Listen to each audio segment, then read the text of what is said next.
अनिका, अनिका, अनिका, तुम सुन रही हो ना मेरी बात? तुम माँ बनने वाली हो अनिका। डॉक्टर के ये शब्द सुनते ही 18 साल की अनिका समझ नहीं पा रही थी कि वो आखिर प्रेग्नेंट कैसे हो सकती है। अभी तो उसकी शादी को 24 घंटे भी पूरे नहीं हुए थे। मिस्टर गौतम गुलेरिया, मैं समझ सकती हूँ कि आप दोनों इस वक्त परेशान होंगे, मगर आप लोग कोई भी फैसला ले उससे पहले मैं एक बात बता दूँ, प्रेगनेंसी 4 महीने पार हो चुकी है, so abortion is out of question. Impossible doctor, आपसे कुछ गलती हुई है। मैं प्रेग्नेंट कैसे हो सकती हूँ? आज तक मुझे किसी ने छुआ तक नहीं है। इसका जवाब डॉक्टर को नहीं, तुम्हें देना है, बेशर्म।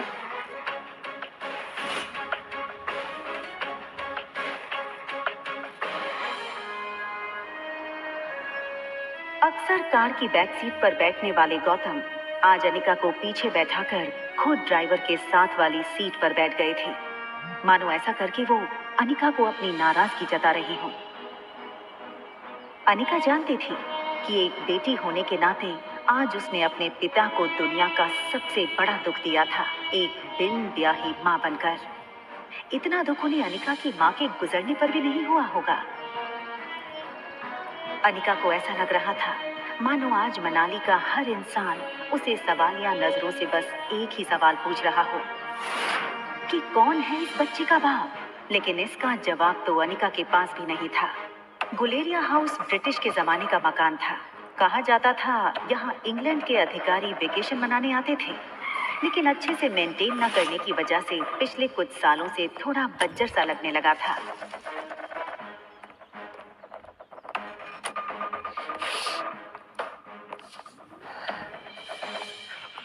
अनिका कमजोर शरीर और भारी कदमों से गौतम के पीछे पीछे घर में दाखिल हुई। बिन माँ की पली बड़ी अनिका को आज सबसे ज्यादा जरूरत थी तो उसके पापा के इमोशनल सपोर्ट की। मुश्किल से एक मौका मिला था हमें हमारी जिंदगी फिर से बेहतर बनाने का। नसीब वाली थी तुम जो तुम्हारी डोगरा खानदान के इकलौते वारिस कुणाल डोगरा से शादी हुई थी। You know, कितने पावरफुल लोग हैं। मनाली का सबसे पावरफुल खानदान डोगराज। हमारे सारे कर्ज, पेंडिंग कोर्ट केस, हमारी हर तकलीफ से हमें बाहर निकाला था उन लोगों। लेकिन शादी के 24 घंटे में ही तुमने हमारी जिंदगी वापस से जहन्नुम बना दी। उन लोगों को अगर तुम्हारे इस कारनामे के बारे में पता चलेगा तो पता नहीं क्या होगा। और तुम्हारी छोटी बहन कामिनी, उससे कौन शादी करेगा? भले ही वो तुम्हारी सौतेली बहन हो, लेकिन तुम्हारे इस कारनामे की वजह से उसकी भी तो बदनामी होगी।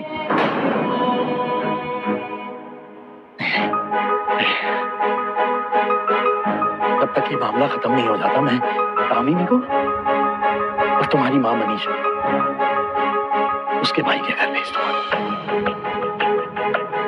लेकिन आज नहीं तो कल सबको पता चल ही जाएगा। आज तुम भी अपनी मां के साथ ही। अनिका वो सुन चुकी थी जो गौतम कहते कहते रुक गया था। अगले दिन सुबह गौतम ने घर में लगे सारे सीसीटीवी के पिछले 5 महीने की फुटेज को खंगाला और बारीकी से देखने के बाद वो हैरान रह गया था कि पिछले 5 महीनों से छोटी मोटी बीमारी के चलते अनिका घर के बाहर कहीं गई ही नहीं थी। ये देखकर गौतम का गुस्सा अब आश्चर्य में बदल गया। उसे इतना तो समझ आ गया था कि कहीं कुछ तो गड़बड़ थी। जल्द ही अनिका की देखभाल के लिए एक नर्स रखी गई। लगातार देखभाल और दवाइयों से अनिका की सेहत में काफी सुधार आया। 4 महीने बीत चुके थे, लेकिन साथ ही साथ उसे ये बात रोमांचक कर रही थी कि उसके अंदर एक नन्ही सी जान पल रही है जो सिर्फ और सिर्फ उसका होगा। अनिका अपनी छोटी सी दुनिया में लगभग सब कुछ भूल चुकी थी। ना वो किसी से मिलती, ना कोई उससे मिलता।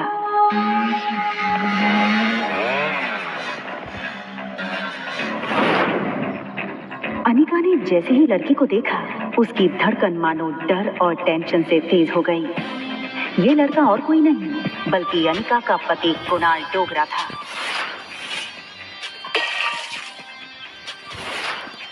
कुणाल की शादी अनिका से भले ही उसकी मर्जी के खिलाफ करवाई गई थी, लेकिन अपनी बीवी की कोख में किसी और का बच्चा देखना कोई भी मर्द बर्दाश्त नहीं कर पाए। कुणाल शादी के मंडप से सीधे दिल्ली अपने कॉलेज की पढ़ाई करने चला गया था और वहीं पहुंचकर शादी के दूसरे दिन उसे अनिका की प्रेगनेंसी की खबर मिली थी। अरे कुणाल बेटा, आज अचानक से तुमने फोन किया कि तुम आ रहे हो। कॉलेज की तुम्हारी छुट्टियां शुरू हो गई। कमाल है, 4 महीने के बाद मैं घर आ रहा हूं। अपने दामाद को इस तरीके से वेलकम करेंगे। और वैसे भी बहुत कुछ बदल गया है अब यहाँ पे।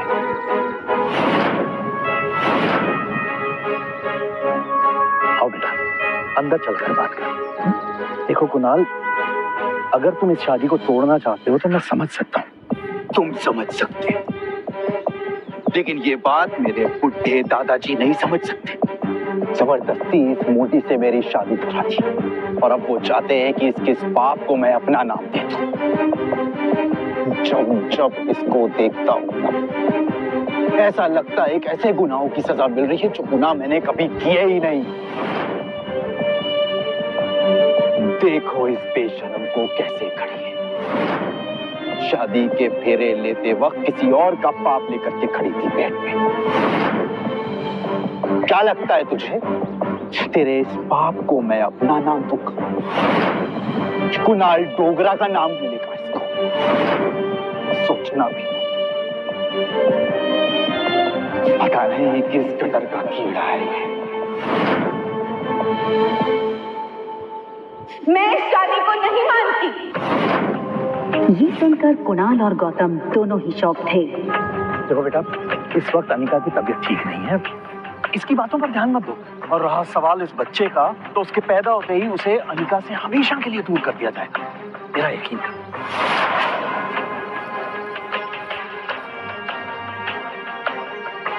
ठीक उसी पल अचानक से अनिका के पेट में जोरों से दर्द शुरू हो गया।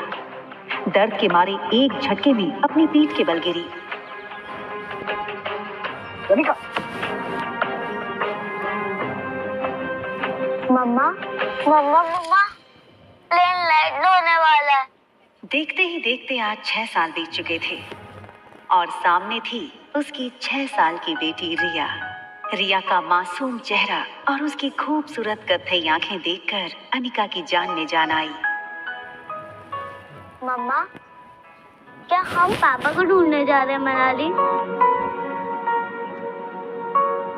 मैंने कितनी बार कहा तुमसे, तुम्हारे पापा नहीं मिले। कम ऑन मम्मा, हमारे तो टीचर सिखाते हैं कि सब बच्चों के मॉम एंड डैड होते हैं।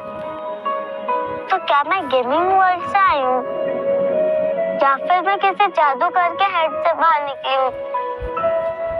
आब्राकडाब्रा, रिया बाहर आ जा। तो मनाली में मेरा भाई मिलेगा क्या? रिया का ये सवाल सुनकर अनिका गहरी सोच में डूब गई थी। उसे याद आ गया कि कैसे 6 साल पहले उसने मनाली के हॉस्पिटल में जुड़वा बच्चों को जन्म दिया था। अनिका के पापा गौतम की कदकाठी के एक आदमी ने उससे उसके दोनों बच्चों को छीनने की कोशिश की थी।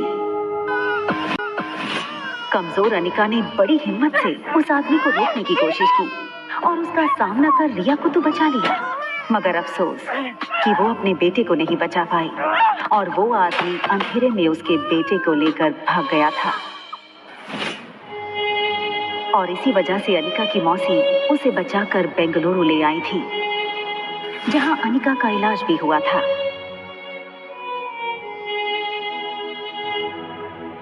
हालांकि इन 6 सालों में अनिका पूरी तरह से बदल चुकी थी।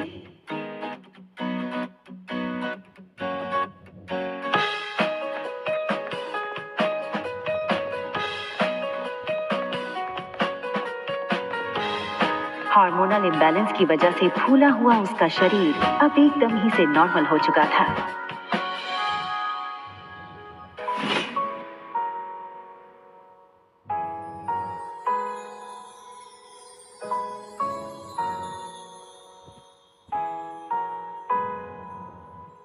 कितनी खूबसूरत लग रही हो तुम। मनाली में तो लोगों के होश उड़ जाएंगे।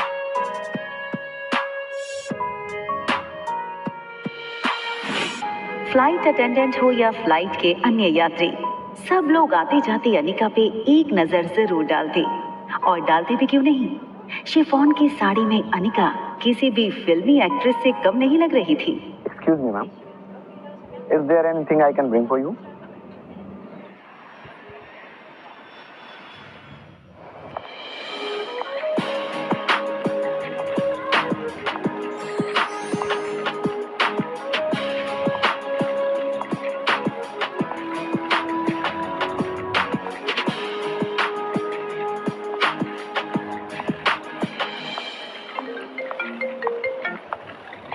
हेलो पा। कुणाल तुम्हें लेने एयरपोर्ट आ रहा है, तुम उसके साथ सीधा घर आना। यहाँ पहुँचते ही तुम्हें 2 पेपर्स पे साइन करना है, एक डिवोर्स पेपर और दूसरा वो। इतना कहकर गौतम अटक गया और फिर कुछ सोचकर उसने आगे कहा, खैर तुम घर आओ, यहाँ पहुँचते ही मैं तुम्हें सब समझाता हूँ।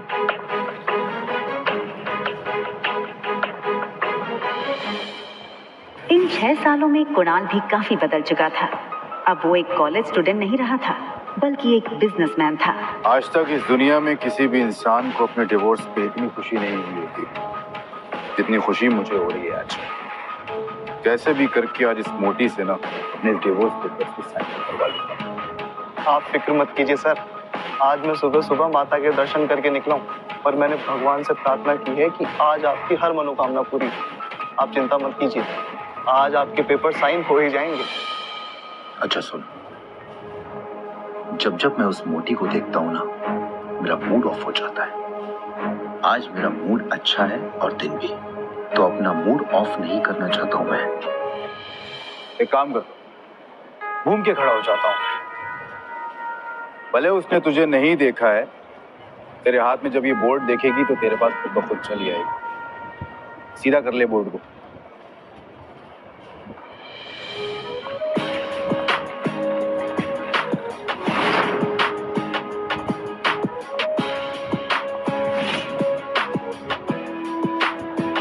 कुणाल ने एयरपोर्ट से बाहर आते हुए एक लड़की को देखा और फिर देखता ही रह गया।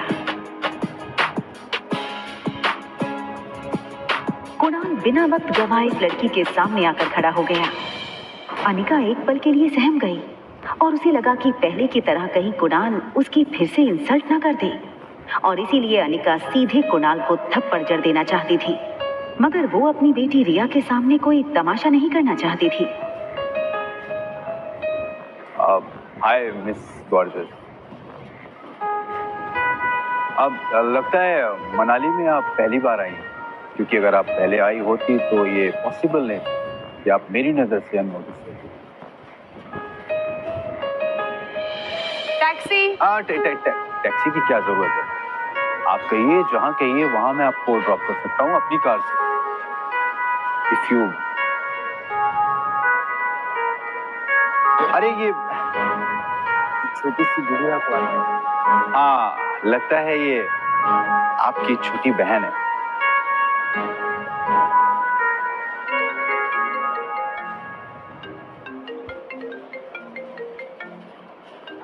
हाँ, क्या तुम्हें अनिका दिखी बेटा? ना दिखने के लिए आपकी बेटी कोई सुई तो है नहीं जो वो दिखेगी नहीं। जब आएगी तो फिर वही तो दिखेगी, या ये कहूँ कि जब वो आएगी तो उसके पीछे के लोग भी नहीं दिखेंगे। तो दिखेगी तो बता दूंगा। रखिए। टैक्सी।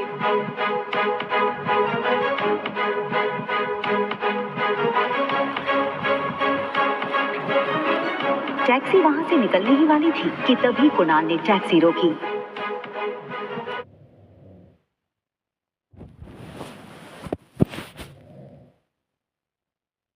मैम, अगर आप बेंगलुरु की फ्लाइट लेकर के आ रही हैं तो क्या आपने उस फ्लाइट में एक बहुत ही भद्दी और मोटी लड़की को देखा क्या? एक्चुअली वो ना 6 साल पहले 120 किलो की थी। तो पक्की बात, डबल सेंचुरी मार चुकी होगी। आपने नहीं देखा? आप अपना नाम तो बताओ। ये सुनकर अनिका ने बिना किसी भी हाव भाव से धीरे से कहा, अनिका गुलेरिया।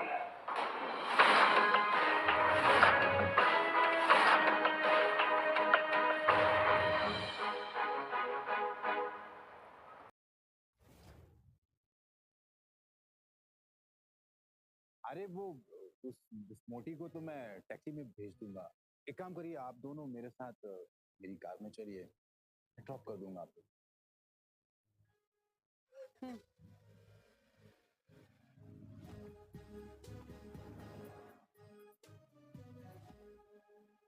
फटाफट इस टैक्सी के पीछे जाकर मैडम का पीछा कर, जाकर के देख मैडम किस होटल में। ध्यान रहे, हाँ, कोई भी तुझ पे शक ना करे। हाँ, चल भाग, फटाफट भाग।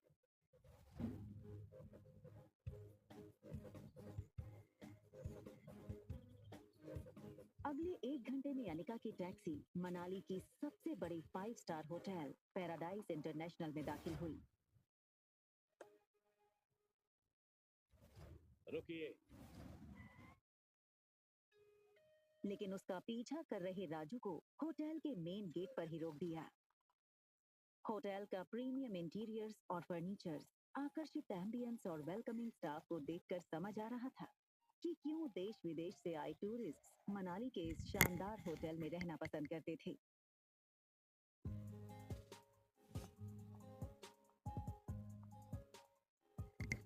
इस फ्लोर पे 2 ही रूम्स हैं। जी मैम, इस टॉप फ्लोर पे सिर्फ 2 ही लग्जरी अपार्टमेंट्स हैं। एक आपका और दूसरा हमारे होटल के मालिक रोहित मारवा सर का है। प्रेसिडेंशियल स्वीट एक काफी लग्जूरियस अपार्टमेंट था। ये प्रेसिडेंशियल स्वीट हर कोई अफोर्ड नहीं कर सकता था, मगर world famous neurosurgeon doctor Amrita उर्फ अनिका को इससे क्या फर्क पड़ने वाला था। तुम चेंज करो, मैं आ रही।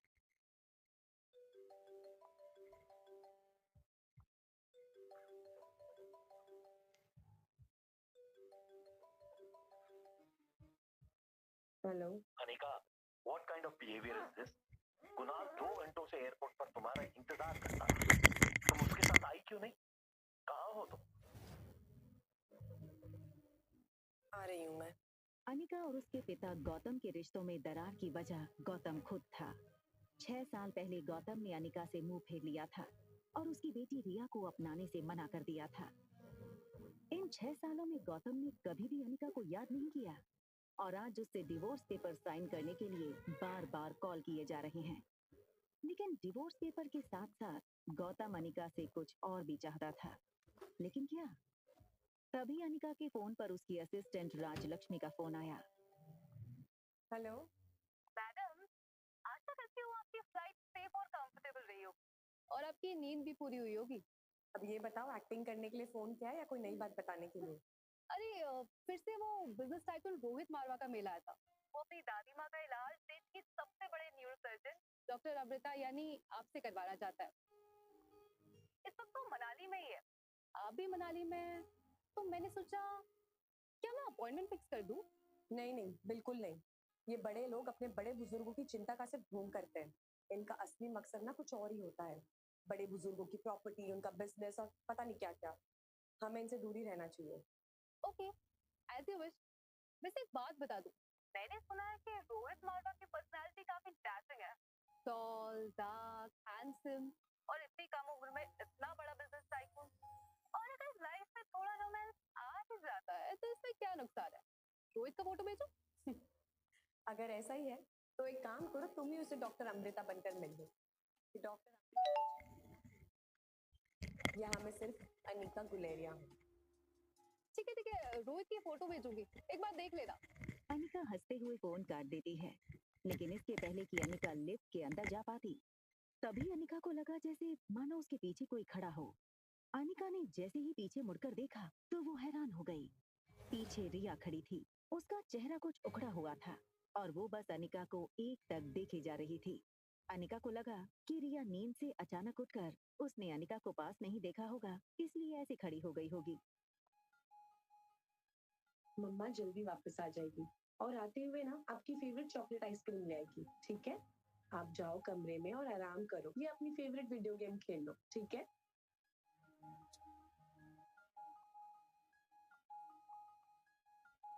सीधा कमरे में ही जाना, ओके? मम्मा loves you and she miss you a lot. बाहर जाने की जल्दी में अनिका एक बात भूल रही थी कि उसने अपने कमरे का दरवाजा बाहर से बंद किया था। फिर भी रिया रूम से बाहर कैसे आ गई थी? तभी एक टॉल और हैंडसम आदमी होटल के टॉप फ्लोर के कॉरिडोर में तेजी से चलता हुआ आता है। ये आदमी था मारवा इंडस्ट्रीज का सीईओ रोहित मारवा।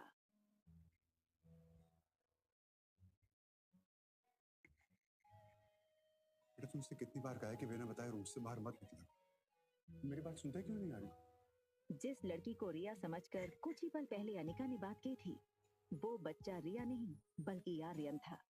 रोहित मारवा का इकलौता बेटा आर्यन, मारवा इंडस्ट्रीज का इकलौता वारिस।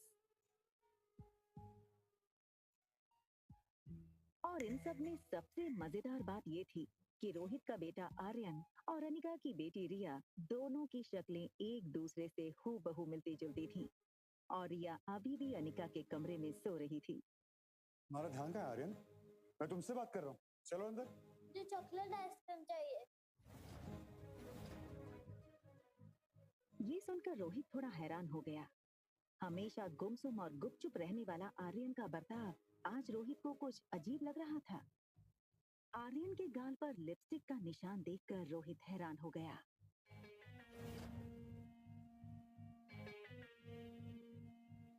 रोहित ने तुरंत सिक्योरिटी चीफ को फोन करके उसके रूम के बाहर का सीसीटीवी फुटेज तुरंत मंगवाया।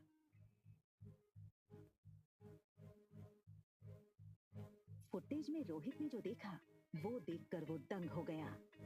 आर्यन एक ऐसा बच्चा था जो किसी अजनबी से तो दूर बल्कि रिश्तेदारों से भी ज्यादा बात नहीं करता था, ना ही उसके पापा के अलावा किसी के साथ मिक्स होता था।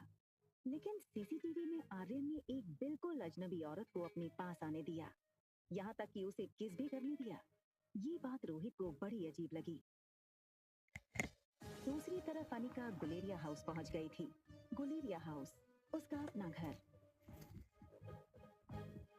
कामिनी यानी अनिका की सौतेली छोटी बहन, उसी के बर्थडे की पार्टी चल रही थी।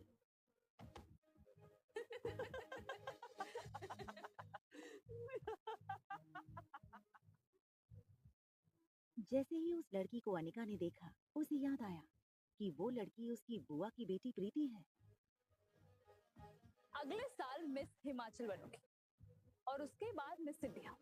क्या तुम अभी भी कहो कि तुम्हारी अनिका दीदी मुझसे ज्यादा खूबसूरत है? हाँ, अनिका दी सबसे ज्यादा सुंदर है। अच्छा, तो एक काम करते हैं, वोटिंग करते हैं। तो आप लोग वोट करो, इस मोटी और मुझ में ज्यादा खूबसूरत कौन है? ठीक है?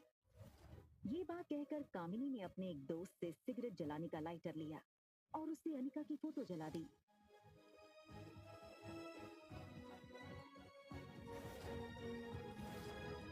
दूर खड़ी अनिका चुपचाप ये सब देख रही थी।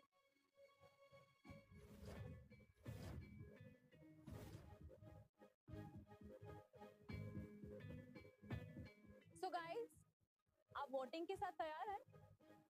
तो बताओ, मुझे कितने वोट? कामिनी, कामिनी, कामिनी, कामिनी, कामिनी, कामिनी, कामिनी, कामिनी। बेचारी प्रीति, सारे वोट्स तो मुझे ही मिल गए और तुम हार गए। चलो कोई बात नहीं, अब हार ही गई हो तो इसकी सजा तो मिलनी होगी।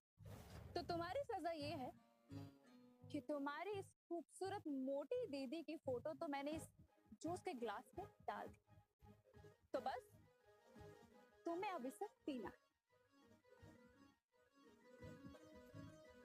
चलो। दिन ना की अनिका को बचपन में छोटी बुआ से ही माँ का प्यार मिला था और प्रीति मानो अनिका की कजन नहीं बल्कि सगी छोटी बहन हो। अनिका दी, हाँ?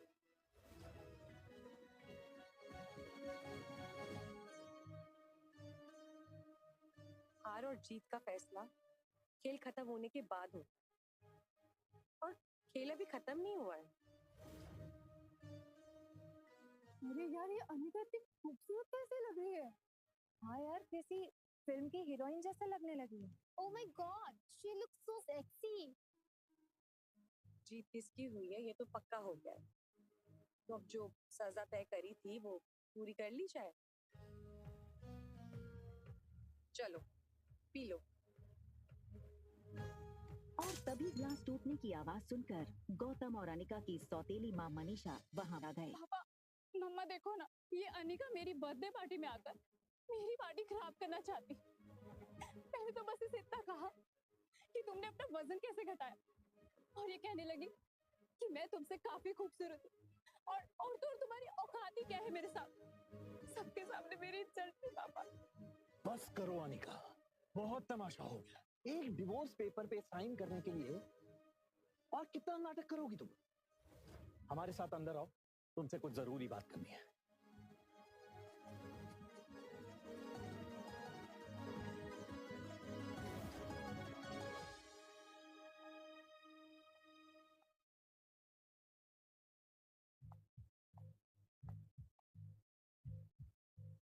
6 साल बाद अपनी बेटी से मिलने की कोई भी खुशी न जताते हुए वो सीधे मुद्दे की बात करना शुरू करते हैं। देखो अनिका, जो हो गया सो हो गया।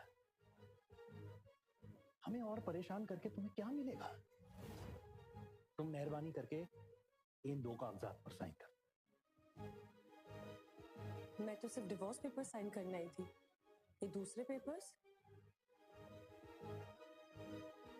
दरअसल तुमसे डिवोर्स लेने के बाद हम, यानी कि मैं और तुम्हारी नई माँ, ये चाहते हैं कि कुणाल और कामिनी की शादी हो जाए। कुणाल को भी इस शादी से कोई एतराज नहीं है और कामिनी तो पहले से ही कुणाल को चाहती थी। बस कुणाल के दादाजी की एक ही इच्छा है। दरअसल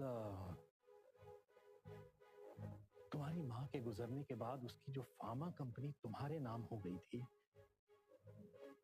वो कंपनी तुम अपनी छोटी बहन कामिनी को शादी में तोहफे में दे दो। मैंने सारे कागजात तैयार करवा दिए हैं, बस तुम इन पे सिग्नेचर कर दो।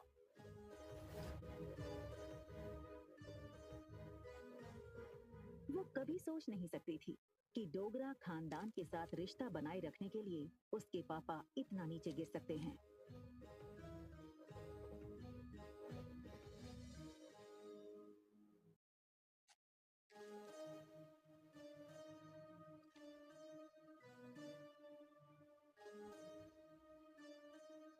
अपना कहलाने को इस दुनिया में इस कंपनी के अलावा मेरे पास कुछ नहीं है। माफ कर दीजिएगा, लेकिन ये कंपनी मैं आपको नहीं दे सकती। क्यों हमें बर्बाद करने पे तुली अनिका?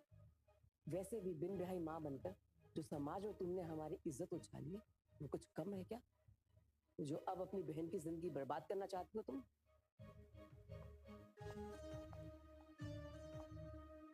तुम्हें क्या लगता है कि अगर तुम कंपनी मेरे नाम नहीं करोगे तो कुणाल मुझसे शादी नहीं करेगा? वहम है तुम्हारा। कुणाल मुझसे शादी इसलिए करना चाहता है क्योंकि वो मुझे पसंद करता है, ना कि तुम्हारी उस फैक्ट्री के लिए, जैसे उसे तुम्हारे साथ करनी पड़ी। लेकिन तुम ये सब नहीं देख सकती हो क्योंकि तुम मुझसे बचपन से ही जलती हो। कौन किससे जलता है ना, इसका नमूना तुम बाहर देख चुकी हो। बचपन में अनिका का फायदा हर कोई उठा ले जाता था। आज अनिका को इस तरह सबके अरमानों पर पानी फेरता हुआ देख सब लोग गहरे शौक में थे। समझती क्या हो अपने आप को?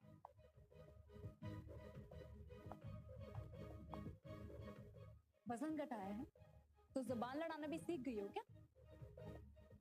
चाहे कुछ भी कह लो, मैं कल भी तुमसे ज्यादा खूबसूरत थी और हमेशा तुमसे ज्यादा खूबसूरत रहूंगी। दिखने में भी आगे और पढ़ने में भी आगे। कुछ ही सालों में मैं डॉक्टर बन जाऊंगी। मुझ जैसी लड़की को छोड़कर कुणाल तुम्हारे पास कभी वापस आ ही नहीं सकता। ठीक है, फिर एक और शर्त लगा ले।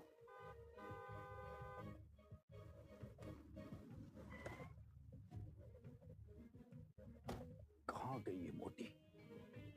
2 घंटा इसने मुझे एयरपोर्ट पे वेट कराया। अनिका, कहाँ हो तुम? क्या कुणाल अनिका को देख लेगा? आज तो इस मोची को नहीं छोड़ूंगा। अनिका, किधर है तुम? 2 घंटा बेटा इसने मुझे एयरपोर्ट पे वेट कराया। छोड़ूंगा नहीं आज इसे। कुणाल की आवाज सुनते ही कामिनी डर गई। वो नहीं चाहती थी कि कुणाल अनिका का ये बदला हुआ रूप देखे। कुणाल कुणाल कुणाल कुणाल अंदर मत जाओ। आई मीन उस मोटी के मुंह लगकर आज का दिन अपना मूड मत खराब कर प्लीज। समझती क्या ये लड़की अपने आप को? 2 घंटे तक एयरपोर्ट पे धूप में खड़ा किया इसने मुझे। इसे तो कुणाल वो दरअसल तुमसे मिलने पर शर्मा रही हो। वो जब गई थी तो उसका वजन 120 किलो था। अब 6 साल बाद वो और मोटी हो गई है इसलिए। हाँ देखो कुणाल, आज मेरा बर्थडे है तो मैं आज तुम्हें ऐसा गिफ्ट देना चाहती हूँ जो तुम हमेशा याद रखो। वैसे मम्मी पापा अंदर बैठकर अनिका से डाइवोर्स पेपर पर साइन करवा रहे हैं।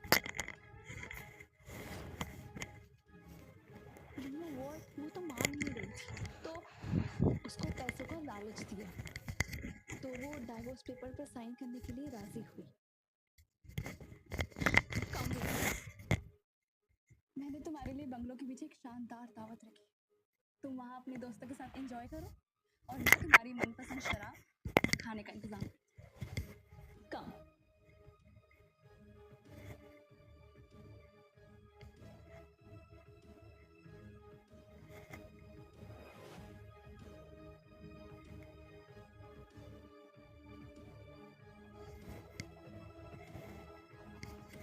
उसी वक्त कुणाल के फोन पर उसके ड्राइवर राजू का मैसेज आया जिसमें लिखा था होटल पैराडाइज इंटरनेशनल। मैसेज पढ़कर कुणाल के चेहरे पर तुरंत ही एक स्माइल आ गई।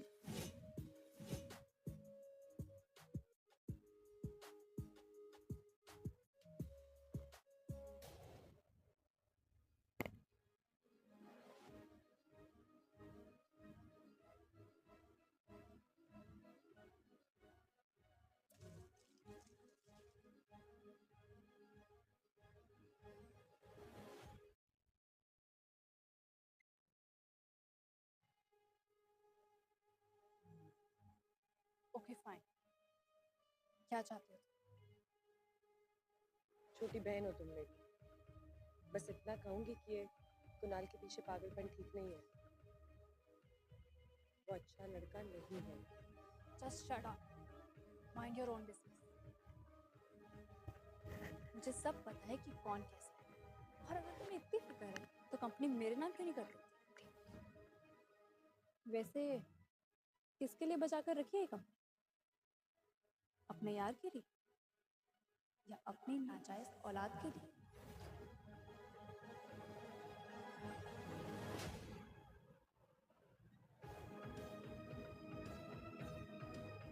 खबरदार, अगर मेरी बच्ची को नाजायज कहा तो। अनिका गुस्से में निकल गई। तभी वहां भागते हुए प्रीति आई।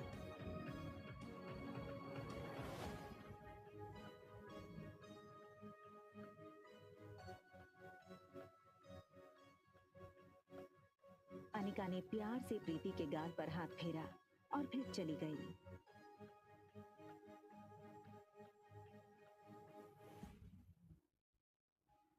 अनिका दुनिया में हर चीज से लड़ सकती थी मगर कोई उसकी बेटी को नाजायज कहे ये उसे बर्दाश्त नहीं था। किसके लिए बचा कर रखी है कंपनी? अपनी नाजायज औलाद के लिए।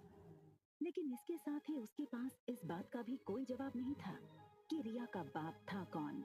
अनिका आज तक उसकी जिंदगी की इस सबसे बड़ी पहेली को सुलझा नहीं पाई थी। वो ये सब सोच ही रही थी कि तभी अचानक उसे कुछ याद आया। अनिका ने अपनी फार्मा कंपनी के पुराने वफादार मैनेजर मनोज को फोन लगाया। हेलो अंकल, आज इतने सालों बाद कंपनी के मालकिन ने इस बात को याद किया। एक्चुअली बस ये पूछना था कि कंपनी ठीक तो चल रही है ना? बेटा बस यूं समझ लो, डूबती नाव में बस छेद पकड़ के बैठा हूँ। फिर भी सालाना 4-5 लाख का चाहो तो अगले वर्ष तुम्हें भेज दूं। नहीं नहीं अंकल, उसकी कोई जरूरत नहीं है। आप अपना ख्याल रखिएगा। आखिर क्या है इस छोटी कंपनी में जो डोगरास हाथ धोकर इसके पीछे पड़ गए हैं।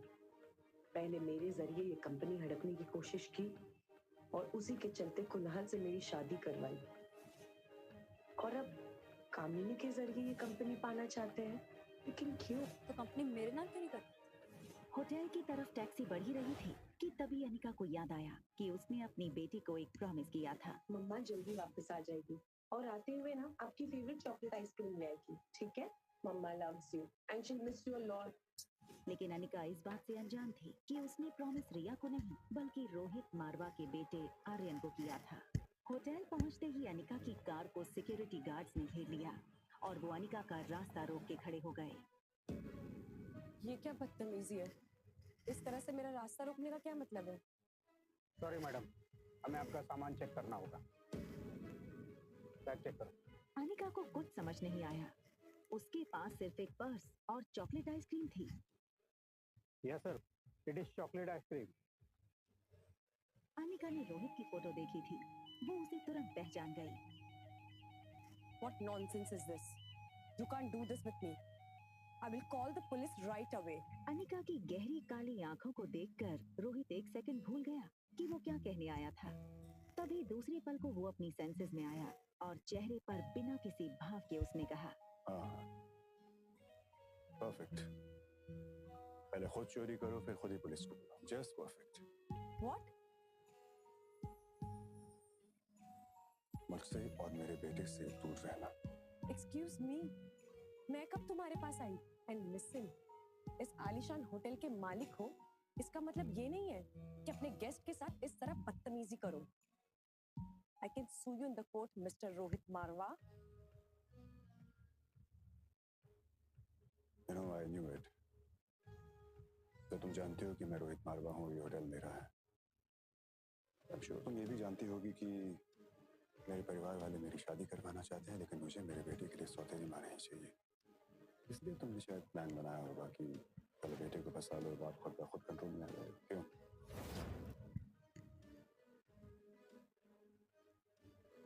Just stay away from my son. Right?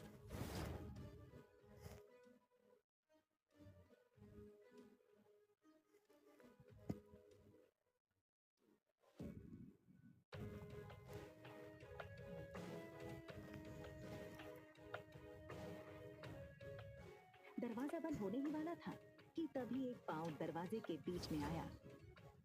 ये लड़का और कोई नहीं बल्कि रोहित मारवा का कजन भाई सनी था। Think something out of the box.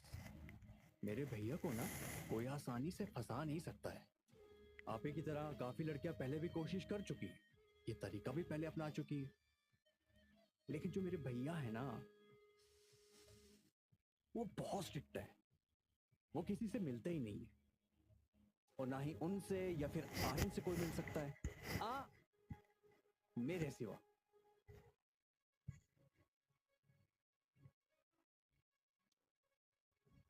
दूसरी तरफ गुलेरिया हाउस में पार्टी लगभग खत्म हो गई थी। आई एम सो हैप्पी कि कुणाल ने आज की पार्टी एंजॉय की। Congratulations बेटा। आज कामिनी के बर्थडे के मौके पर मेरी तरफ से तुम दोनों के लिए तोहफा। Thank you very much. बहुत जल्द हम तुम दोनों की शादी पक्की कर देंगे।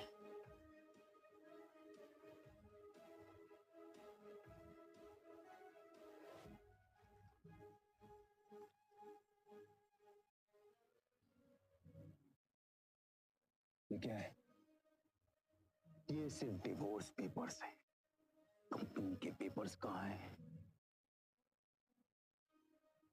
ये हो सकती है शादी। कंपनी के पेपर्स अगर नहीं मिले तो मेरे घर वाले इस शादी के लिए नहीं मानेंगे और ना ही मैं। रखिए, चलो।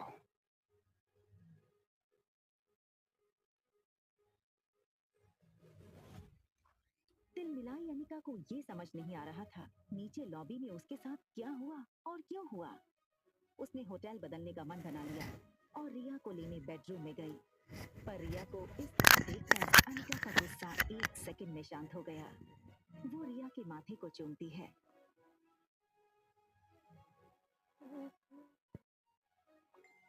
तभी उसके फोन में एक नोटिफिकेशन आया। अनिका ने मोबाइल चेक किया तो देखा कि उसके डॉक्टर अमृता नाम वाले मेल बॉक्स में रोहित मारवा का मैसेज आया था। एक पेशेंट है जिसका दिमाग का ऑपरेशन करवाना है, जो सिर्फ आप कर सकती हैं।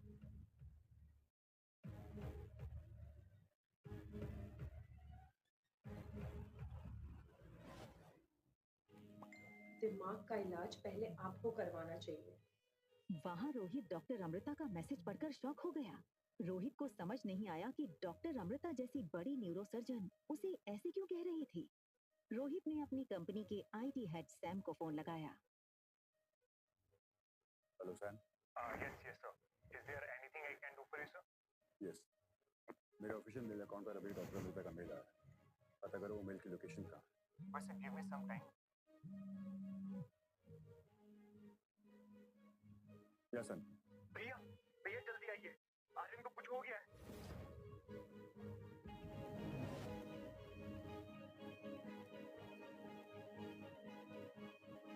रोहित ने लिफ्ट में टॉप फ्लोर का बटन दबाया, मगर आज उसे अपनी लिफ्ट की स्पीड बहुत स्लो लग रही थी।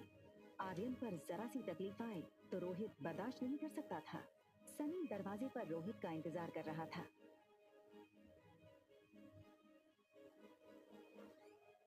ऐसा क्या देख लिया रोहित ने जिससे वो हैरान रह गया? क्या हुआ था आर्यन के साथ?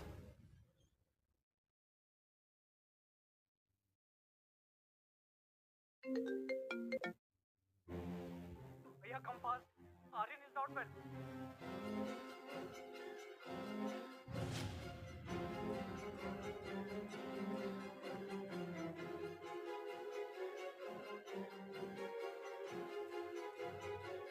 सनी दरवाजे पर रोहित का इंतजार कर रहा था।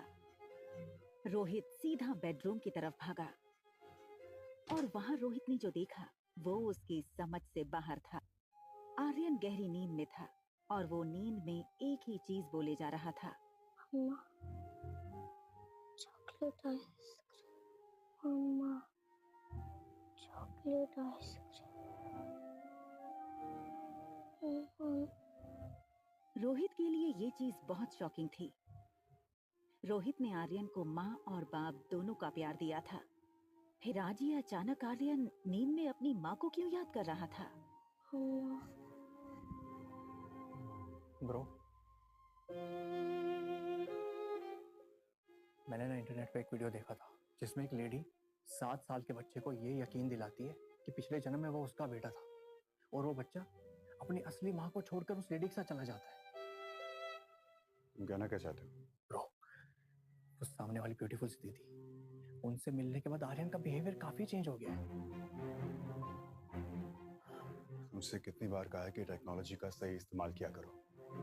दिन भर या तो वीडियो गेम्स खेलते रहते हो या फिर ये वाहियात वीडियोस देखते रहते हो। तुम्हारे भी सोने का वक्त हो गया, जाके सो जाओ। सनी की बात रोहित के दिल में शक गड़ा चुकी थी। क्या सचमुच वो लड़की आर्यन के इमोशंस के साथ खेलकर उस तक पहुंचना चाहती थी, या वो सिर्फ एक कोइंसिडेंस था?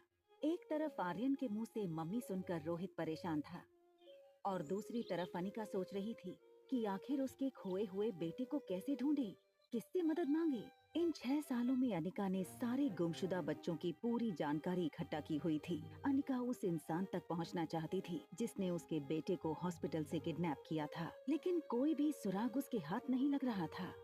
एक बार उसने बैंगलोर से कॉल करके मनाली पुलिस को कंप्लेंट की थी, मगर छानबीन में पाया गया कि ना तो हॉस्पिटल में उसके जुड़वा बच्चे पैदा होने का कोई रिकॉर्ड था और ना कोई गवाह था जिससे ये साबित होता कि अनिका ने जुड़वा बच्चों को जन्म दिया था। मैडम, जो बच्चा कभी जन्मा ही नहीं, वो गायब कैसे हो सकता है? वो ये सब सोच ही रही थी, तभी अनिका को याद आया कि उसकी स्कूल का एक दोस्त पंकज इन दिनों मनाली पुलिस में सब इंस्पेक्टर है। हेलो पंकज, अनिका बोल रही हूँ। Hi Anika, how are you? Anika ने पंकज को अपनी कहानी बताई कि कैसे एक आदमी ने डिलीवरी के तुरंत बाद हॉस्पिटल से उसका बच्चा चुराया था। प्लीज कुछ करो ना, कोई तो रास्ता होगा जिससे मैं अपने बेटे तक पहुंच सकूं। पंकज पहले से ही इस केस से वाकिफ था। देखो अनिका, ऑफिशियली मैं तुम्हारी कोई मदद नहीं कर सकता क्योंकि कहीं भी कोई भी ऐसा रिकॉर्ड नहीं है जिससे ये साबित हो कि तुम्हारे जुड़वा बच्चे हुए थे। I'm really sorry Anika. Anika का दिल बैठ सा गया। उसके बेटे तक पहुंचने की उसकी उम्मीदें कम होती नजर आ रही थीं। देखो अनिका, मैं एक बात कह सकता हूँ ऑफ द रिकॉर्ड। मनाली में जितने भी बुरे काम होते हैं, चाहे वो किडनैपिंग ही क्यों ना हो, इन सब के पीछे कहीं ना कहीं तुम्हारे ससुराल वालों का हाथ होता ही होता है। डोगरा खानदान। पंकज के फोन रखने के बाद से अनिका गहरी सोच में डूब गई कि डोगरा खानदान से उसके बेटे की इंफॉर्मेशन आखिर कैसे निकाली जाए। तभी उसे एक आइडिया आया और उस आइडिया का नाम था Kunal Dogra. Hi miss gorgeous.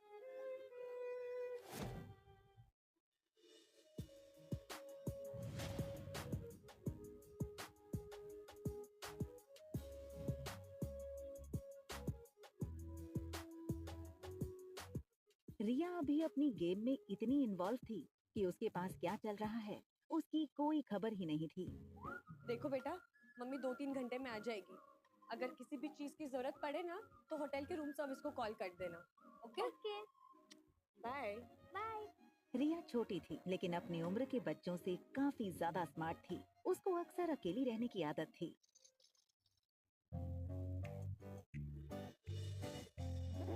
और सुनो, कुछ भी हो जाए रूम से बाहर मत निकलना। हमारे रूम के सामने ही ना एक छोटा पागल और एक बड़ा पागल रहता है, ठीक है? नहीं जाऊंगी। Love you. Bye bye.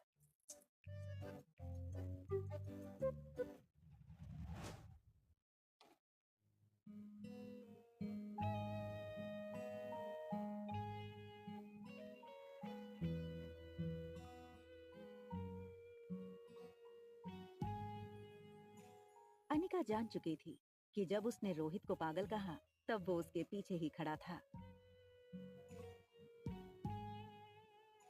Anika सोच रही थी कि दूसरी लिफ्ट ले लूंगी, तभी लिफ्ट मैन ने कहा प्लीज कम इन मैडम। ना चाहते हुए भी अनिका को वही लिफ्ट में जाना पड़ा।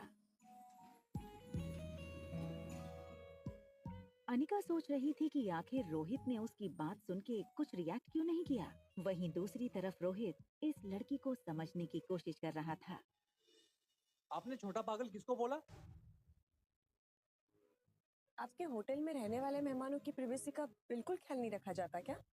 हमारी होटल मनाली की सबसे सेफ और सिक्योर होटल है।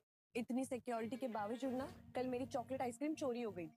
इनफैक्ट कुछ डाकू आए और मेरी आइसक्रीम लूट के चले गए। एक्सक्यूज मी, आपने हमें डाकू बोला? हाँ बोला, क्योंकि कल तुम्हारी वजह से पहली बार मैं अपनी बेटी को दिया हुआ प्रॉमिस पूरा नहीं कर पाई। क्या मतलब? वो चॉकलेट आइसक्रीम आप अपनी बेटी के लिए लाई थी?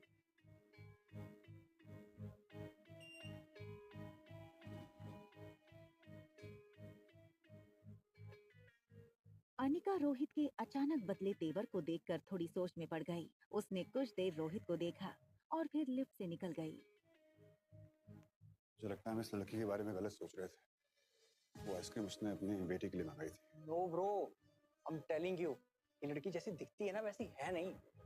देखा नहीं जाने से पहले कैसे देख रही थी तुम्हें?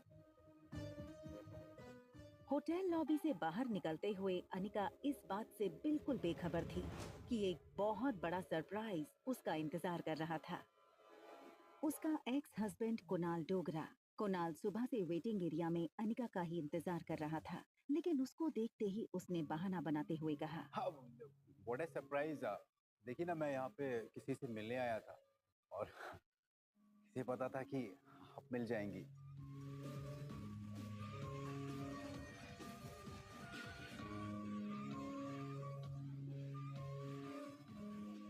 Thank you. My pleasure. वैसे यहाँ पास में ना एक बहुत अच्छी कॉफ़ी शॉप है, तो क्या आप मेरे साथ कॉफ़ी पे इफ यू चल सकते? अनिका ने हाँ कर दी। कुणाल को अपनी लक पर विश्वास नहीं हो रहा था। That's great. लेकिन कितनी अजीब सी बात है ना कि हम लोग लगातार 2 दिन से मिल रहे हैं, लेकिन एक दूसरे का नाम ही नहीं जानते हैं अभी। अब वैसे hi, my name is Kunal Dogra and yours?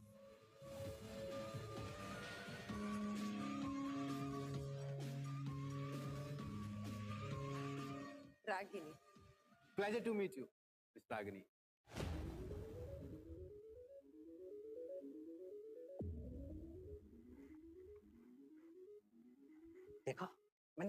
कहा था ना ब्रो, हमें लड़कों को फंसाने की आदत है इस लड़की की।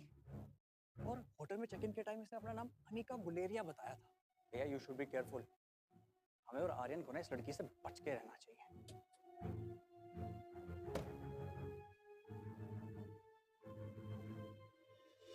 सारे रास्ते अनिका ने सिर्फ कुणाल की बातें सुनी थी, लेकिन वो मन ही मन सोच रही थी कि वो कुणाल से अपने बच्चे के बारे में कैसे पूछे। Please coffee. अब वैसे मैं सोच रहा था कि आपकी जो छोटी बहन है उनमें और आप में काफी एज डिफरेंस लगता है।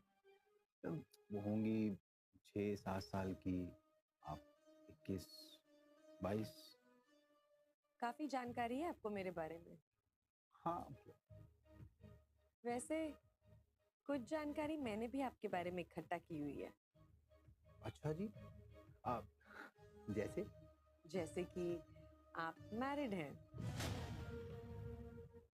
इनफैक्ट आपकी शादी के वक्त आपकी वाइफ 4 मंथ्स प्रेग्नेंट थी, राइट?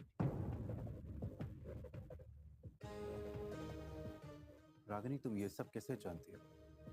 अरे आप ही ने कहा था ना कि मनाली में किसी से भी कुणाल डोगरा के बारे में पूछ लो तो वो मुझे आपके घर तक पहुंचा देगा। देखो रागिनी, सच ये है कि उस लड़की के साथ मैंने 2 मिनट से ज्यादा नहीं बिताए। शादी के फेरे लेते ही मैं दिल्ली चला गया था। फिर जब लौट करके आया तो उसकी डिलीवरी की डेट आ चुकी थी। उसने एक बेटी को जन्म दिया। फिर उसके बाद वो अपनी मौसी के साथ बेंगलोर चली गई। बस इतना ही? उसका बेटा कहाँ है? ये सुनकर कुणाल एकदम से सुन्न हो गया। उसकी आवाज जैसे उसके हलक में अटक गई हो। कौन सा बेटा? तुम किस बेटे की बात कर रही हो? उसका बेटा। उस लड़की ने जुड़वा बच्चों को जन्म दिया था ना? तो लड़का कहाँ है? कुणाल चौंका तो था ही, लेकिन साथ ही उसको हल्का सा शक हुआ कि रागिनी इस तरह अनिका के बारे में क्यों पूछ रही है। और तभी अनिका बात घुमाते हुए बोली, ऑनेस्टली मैं किसी ऐसे से दोस्ती नहीं कर सकती जो अपनी लाइफ की बातें मुझसे छुपा। रागिनी, मैं बताता हूँ। अनिका की धड़कनें तेज हो चुकी थीं। पिछले 6 सालों से अनिका को बस इसी पल का इंतजार था कि कहीं से उसके बेटे की कोई खबर मिले। एक बेटे को अपनी माँ के साथ देखकर अनिका को अपने खोए हुए बेटे की याद आ गई और वो चाहकर भी अपने आंसुओं को रोक नहीं पाई। लेकिन फिर अपने आंसुओं को छुपाने के लिए तुरंत अनिका ने पर्स से सनग्लासेस निकाले और पहन लिए। अगर आज ये निकल गई तो फिर बहुत मुश्किल से हाथ आएगी। मुझे रागिनी को रोकना होगा। देखो रागिनी, मैं सच में नहीं जानता हूँ कि वो बच्चा इस वक्त कहाँ पे है, लेकिन ये जरूर जानता हूँ कि अनिका के पापा गौतम ने उसे किडनैप किया है। ये सुनकर अनिका पूरी तरह से टूट चुकी थी। उसे शक तो था कि उसके पापा उसके बेटे की किडनैपिंग के पीछे थे, मगर आज कुणाल के मुंह से ये सुनकर उसे यकीन भी हो गया। वो समझ नहीं पा रही थी कि उसके पापा ने आखिर ऐसा क्यों किया। और रहा सवाल इस बच्चे का, तो उसके पैदा होते ही उसे अनिका से हमेशा के लिए दूर कर दिया जाए। मेरा यकीन करो। रागिनी, तुम इतना नर्वस क्यों हो रही हो? और तुम्हें इन सब बातों से क्या लेना देना? क्यों परेशान हो रही हो तुम? मैं इतनी जल्दी किसी से दोस्ती नहीं करती, और जब तक उनके बारे में पूरी इंफॉर्मेशन ना मिल जाए ना, मैं दोस्ती नहीं करती। अब तो मिल गई, तो दोस्ती का हाथ बढ़ा दो। अनिका के लिए अब कुणाल किसी काम का नहीं था, क्योंकि वो जानती थी कि कुणाल उसे उसके बेटे तक नहीं पहुंचा सकता। इतनी आसानी से नहीं, तुम्हें थोड़ा और इंतजार करना पड़ेगा। कोई बात नहीं, शहर की लड़की है ना, तो नखरे तो दिखाएगी।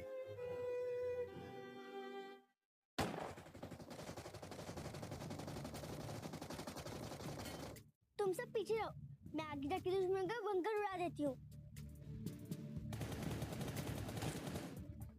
यस, ये बूस्टर हमारी टीम का है।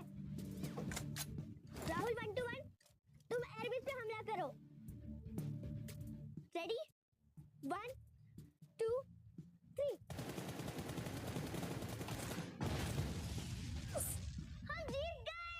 हमेशा की तरह रिया की टीम जीत गई। गेमिंग की दुनिया में रिया स्वीट एंजल के नाम से मशहूर थी। हालांकि उसने अपनी गेमिंग आईडी में कोई फोटो नहीं डाली थी। वो नहीं चाहती थी कि लोग उसकी उम्र देखकर उसे जज करें। कई लोगों को तो लगता स्वीट एंजल कोई बहुत बड़ी इंजीनियर या कंप्यूटर जीनियस होगी। रिया पर अब इन मैसेजेस की वाहवाही का असर नहीं होता था, क्योंकि अब ये सब कुछ उसके लिए बहुत आम बात थी। स्वीट एंजल के नाम से खेल रही रिया मॉर्टल फाइट गेम की वर्ल्ड चैंपियन थी। अब एक चॉकलेट मिल्कशेक मंगवाया जाए।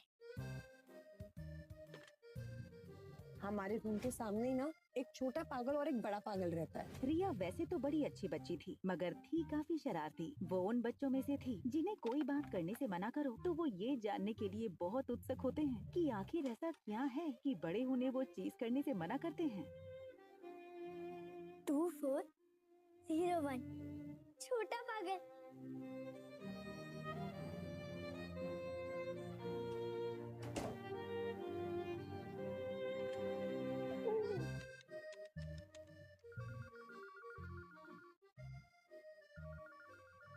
हमेशा तुम्हारी वजह से ना गेम हार जाता है यार। ज्यादा से ज्यादा स्वीट एंजल की गेम को फॉलो किया करो ताकि तुम लोग भी कुछ सीख सको।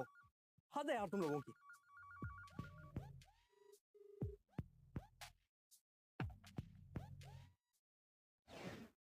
हेलो छोटे पागल। मैं पागल नहीं हूँ।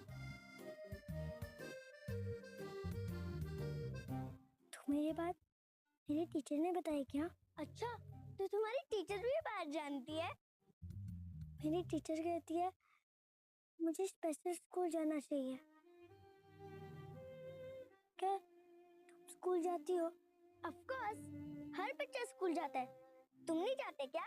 मैं स्कूल जाता था जब हम पूरी फैमिली के साथ रहते थे।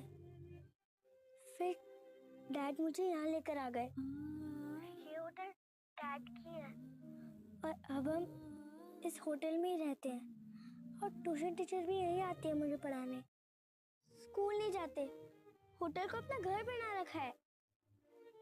अच्छा एक बात बताओ, तुम्हारा कोई फ्रेंड है यहाँ पर?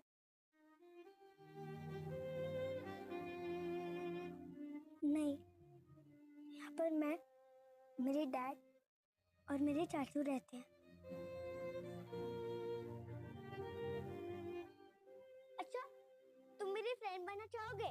आर्यन, जिसकी लाइफ में सिर्फ 2 चीजों की कमी थी, माँ और दोस्त की, इसलिए आर्यन ने बिना वक्त गवाए तुरंत हाँ कर दी। हाँ, मेरा नाम रिया है। तुम्हारा नाम क्या है? I am Aryan. तुम कहाँ से बोल रही हो?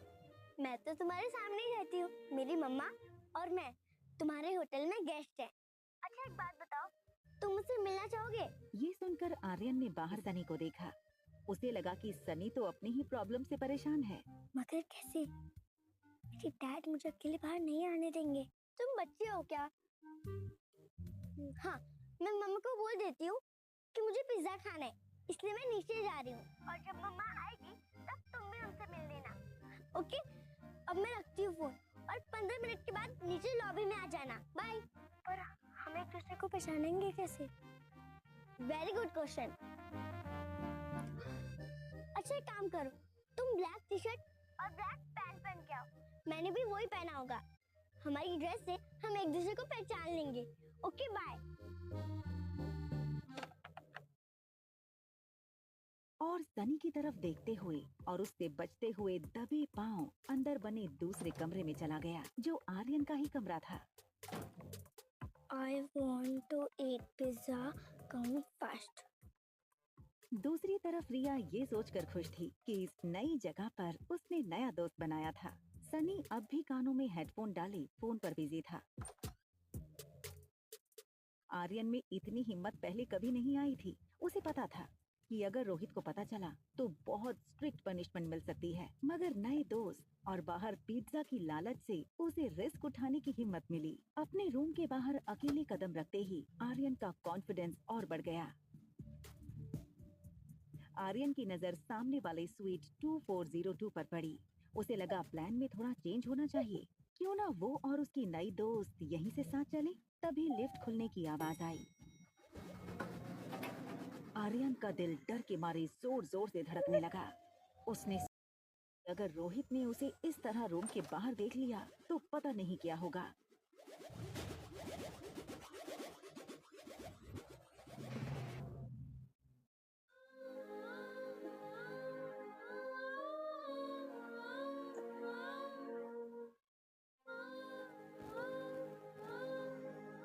एक माह होने के बावजूद आर्यन को black jeans, black T shirt और स्पोर्ट शूज में देखकर वो भी धोखा खा गई थी और सोच रही थी कि ये उसकी बेटी रिया है। I'm so sorry, mamma is late, no?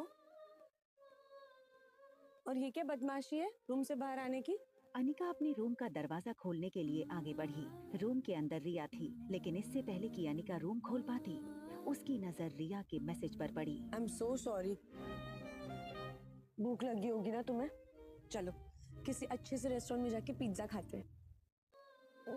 और ये क्या बदमाशी है रूम से बाहर आने की? अनिका अपने रूम का दरवाजा खोलने के लिए आगे बढ़ी। रूम के अंदर रिया थी, लेकिन इससे पहले कि अनिका रूम खोल पाती, उसकी नजर रिया के मैसेज पर पड़ी। I'm so sorry. भूख लगी होगी ना तुम्हें? चलो किसी अच्छे से रेस्टोरेंट में जाके पिज्जा खाते हैं। ओके चला। जब से आर्यन अनिका से मिला था, वो बस उसे ही देखे जा रहा था।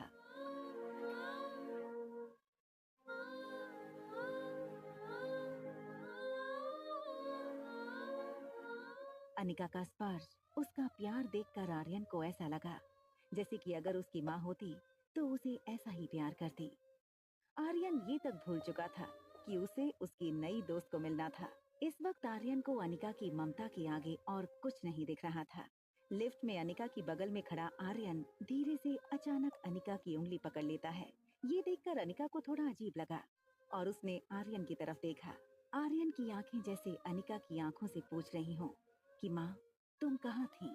अनिका, जो आर्यन को रिया समझ रही थी, उसने एक पल के लिए सोचा कि रिया ऐसे इमोशनली क्यों देखी जा रही है उसको।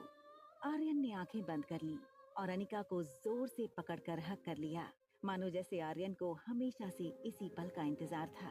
उसने अनिका को पहले कभी देखा तक नहीं था, मगर आज उसे ऐसा लग रहा था जैसे वो अनिका की गोद में पहले भी खेला है।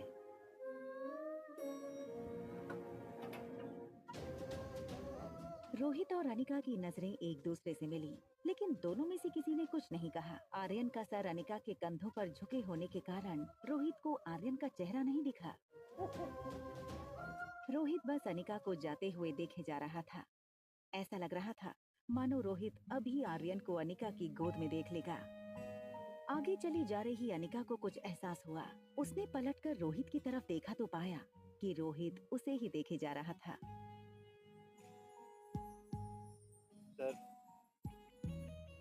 रोहित को अपने आप पर गुस्सा आ रहा था। उसे लगा कहीं अनिका को गलत सिग्नल ना मिले। तभी लिफ्ट के बाहर से कोई हलचल न होने के कारण रोहित को लगा कि अनिका अब चली गई होगी। कंफर्म करने के लिए उसने लिफ्ट के बाहर सर निकालकर चेक किया तो देखा कि अनिका अब भी वहीं खड़ी थी।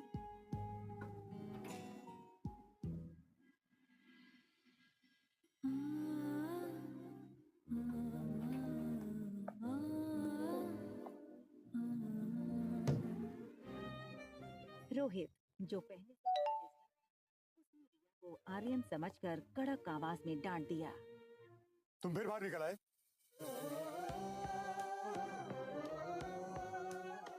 तुम्हें कितनी बार मना किया रूम से बाहर निकलने के लिए? तुम अपने डैड की बात सुनते क्यों नहीं हो? डैड, ये शब्द सुनते ही रिया की आंखें चमक उठी। उसका पूरा चेहरा उसकी स्माइल से भर गया था। डैड, आखिर मैंने आपको ढूंढ ही लिया।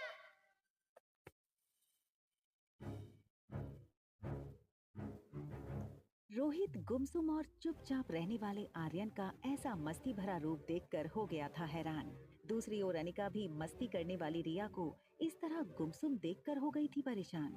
बच्चों की अदला बदली से अनिका और रोहित आखिर कब तक रहेंगे अनजान? क्या ये अदला बदली उनकी कहानी में